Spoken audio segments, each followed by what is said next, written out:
Here's a real blast from the past. It's a Freelander 1 facelift, 2004. But it's still very 90s. Especially this key. Take a look at this. It's the old Rover keys. I got excited when I saw this. I haven't seen Rover keys like this in a long time. You could argue they're Honda keys too, but I always associate them with Rover. Oh, it's so nostalgic in here. It smells like dog hair in the 90s. Not dog hair of the 90s. Like 90s dog hair. No, I mean dog hair and the 90s. Anyway. The Freelander is Land Rover's attempt to make something that's not quite as rugged and ready as a Defender, and not quite as pricey as a Discovery. The results are interesting. It's more like a car trapped in an allroader's body. That becomes utterly obvious when you see what kind of engine this thing's running. It's a 1.8 litre K-series engine. You know, the one Rover and Honda have played around with in various different cars. That's not really suited too well to all-roading grunt. I'd say it's more of an experiment in a crosser before crossers were a thing. This facelift model only has minor alterations from the original. The lights are a little bit different with that 2000 flare and the little spotlights, and also the tiny little grey sections at the bottom of the bumper at the front and on the rear. Working our way to the side, you'll notice the wider arches and the wheels that haven't changed since the original model. And oh yeah, this is the point where somebody decided to go down the wrong way. Idiots. Anyway, back to what I was talking about. So yeah, the side area with the wheels and everything haven't changed at all since the first phase model. Chrome mirrors, or at least color-coded mirrors, would have really helped with the design here, but that wasn't done for some reason. The frosted indicators are nice though. I like that. There were several different versions of the Freelander. There was the 5-door version, which we have here. There was the 3-door, there was a convertible, and there was a commercial version too. This one looks fairly well proportioned, I guess. Land Rover were very proud of the Freelander, and you can see that in the way that their badges are all over it, including a nice big one here on the tire cover for the spare wheel, which is a very signature Land Rover thing. You'll notice the extra styling piece at the bottom here, the light grey trim added to the bottom of the bumper. And also the badge here has extra space to put the number 2 in at the end on the later Freelander models. I wonder if that was intentional. But anyway, you'll notice that the tail light is right up here, not behind the glass. That's because the rear window is fully electric and drops all the way down. It's a common failure on these cars, so you do want to watch to make sure that that works. Understandably, with something with these looks and style during this particular era, it's sold incredibly well across the UK and across Europe. Well, let's start it up and see how she sounds. Oh yes, that's definitely a K-series. You can tell by the noise. Oh. You know something? I'm more excited about this than I was about the Warrior. I don't know why. I mean, I think it's just because Rover isn't around anymore. And this kind of reminds me so much of those. I don't know if I'd be anywhere near as bothered if Rover had still survived to today. Anyway, never mind. Yeah, with it being a K-series, you can't just clutch up. You will stall, so a little tiny bit of throttle and we should be away. It feels really weird in here. Oh, gotta get used to that. There's no dampening on this throttle. You're pretty much, what you put in is what you get. So you don't drive it right, you'll be donkey kicking all the way down the road. This one's only done 84,000 miles, so it's probably just fine. And you probably noticed in the walk around video, there's no visible rust on the paintwork, which is very good. And all the electric windows work, which is another plus. The sunroof works too, and it doesn't leak. It's obvious this one was sitting for a while before it was traded in. This one hasn't even been prepped for sale yet. So you might hear a lot of noise. It's pretty much just the disc binding. I've got to start reviewing more older cars, or at least retro ones, because I'm finding this way more fun. Even though this thing's not as much of a joy to drive as some of the newer stuff I've done recently, I'm still finding it fun. And I don't know, maybe people would want that sort of thing. I mean, with the K-series being quite quiet, especially in this, there's not a lot of engine noise. Road noise is, well, worse than it should be with those binding discs, but you're generally quite insulated in a Freelander. I think the Freelander 2 had better soundproofing than this, but it's not bad. It's really not bad. And in terms of road noise, unless you make a really poor choice with your tires, generally speaking, you shouldn't get much of that either. These door cards look something out of a totally different era. The weird cloth, the boxy style finish, even the way the switches look. Roundish soft switches. I mean, I haven't seen that in years. Or what feels like that long. The front door cards are equally quirky with their funny cup holder going on here. And then the storage areas either side, which are actually quite expansive. And yeah, I think someone used that armrest a little bit hard. Never mind. Now there you go, there's the round switches again. And this used to be a fancy silver color, but could probably do with re-chroming these. But vinyl wrap wouldn't go wrong there. And these seats, look at this big plastic chunk right here. And then the cloth interior, which is looking a little bit worn, but then again, it's getting old these days. And the old signature Rover dials there for adjusting the seat. Funny place to put mirror controls right here, but I guess it works. And people might be familiar with these style vents from Vauxhalls. That's what they certainly look like they came from. Now, I wonder if the manufacturer's trying to tell us something. If I open this, that gives you access to the fuses.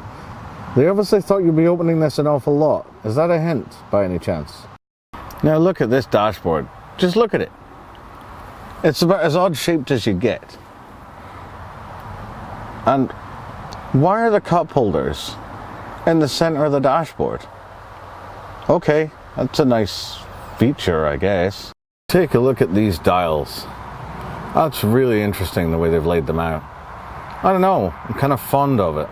It's staying with the dash theme. What's the glove box like? Okay, that's tiny compared to what I was expecting. And never mind, you can't have everything. The dashboard's full of odd angles and squared off segments. And overall, as a finished design, it's not actually too bad. But if you introduced anything like this onto a current, normal, modern dashboard, well, it would look seriously out of place. And you can see there the very Vauxhall-like vents going on here. And then this center console section, which is again all squared out and comes out at an odd angle. It's very weird. But you'll notice here the signature dials that seem to be on most vehicles from the 90s. They weren't very imaginative back then. And then a 12-volt socket, and there's obviously going to be an ashtray down there. And look at this gear knob. Look at it. It looks straight out of Vauxhall Frontera.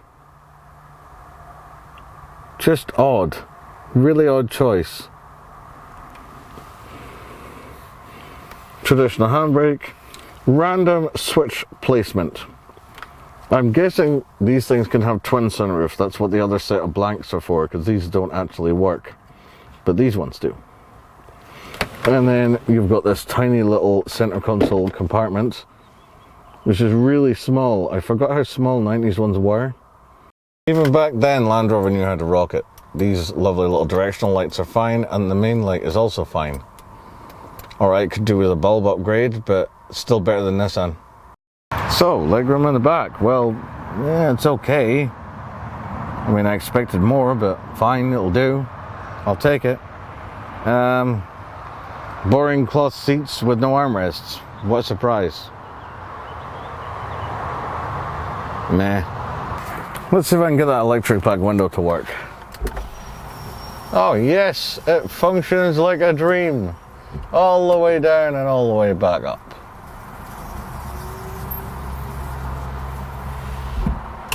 That's great, love that. Where's that handle going? There it is. Pull the handle and it opens to the side. There's very little at all, everything's smooth edged and boring, I guess.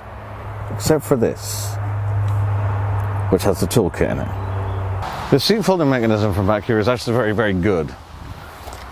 You don't access it from the top or anything, you access it from the back right here, down at the bottom. So you pull on those little levers and the whole thing just folds.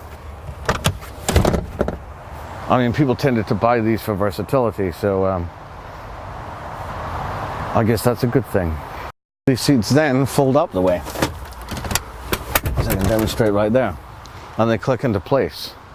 This is another actually very good system. I'm actually rather impressed with it, because I've never done this on a Freelander before.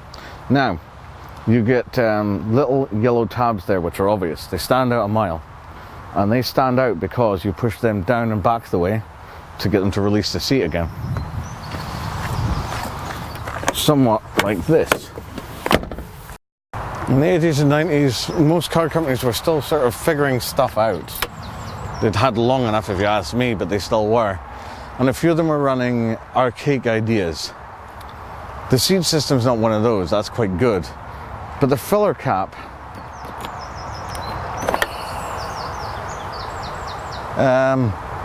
yeah, there's a reason why nobody does this anymore.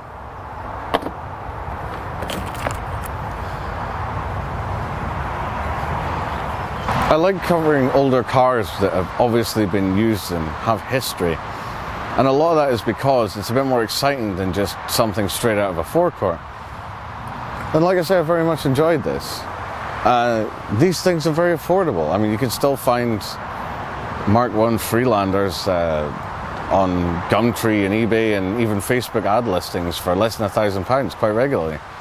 They're not bad for towing with. Well, as long as you're not using the petrol K series, I would use the diesel for that. But you can't really go wrong buying something like this, provided it's not completely rotten underneath. This one, I hardly see any rot on it at all. The underside is a little different, I'll grant you. So the Freelander has a pretty good spec for the era. There's a sunroof and there's aircon. I mean, back in these sort of times, it was very rare to get both in a car. Usually you got one or the other.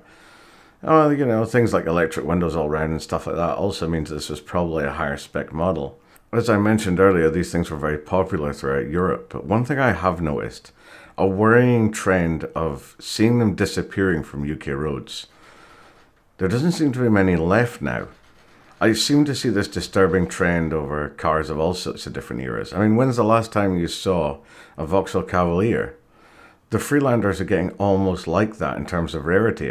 I used to see them everywhere, they're just not around anymore. The best ones by far are still the BMW powered TD4 models. But again, they seem to be getting very hard to find these days, or certainly in good condition. Most of them are needing severe welding or other major issues now. At the rate the Freelanders are declining on UK roads, I don't think it'll be long left before we start seeing them at car shows. And that's really sad. Most of the Freelanders were manufactured in Solihull, where the legendary SD1 was originally made. And this thing may share its fate. I occasionally see one for sale on Car and Classic, but not that often. Kind of a sad ending to this one, but hopefully you still liked it enough to subscribe and check out some of our other content. I'm trying to release a video every single week, sometimes two, so check it out if you want to see more from me. Anyway, until next time, look after yourselves.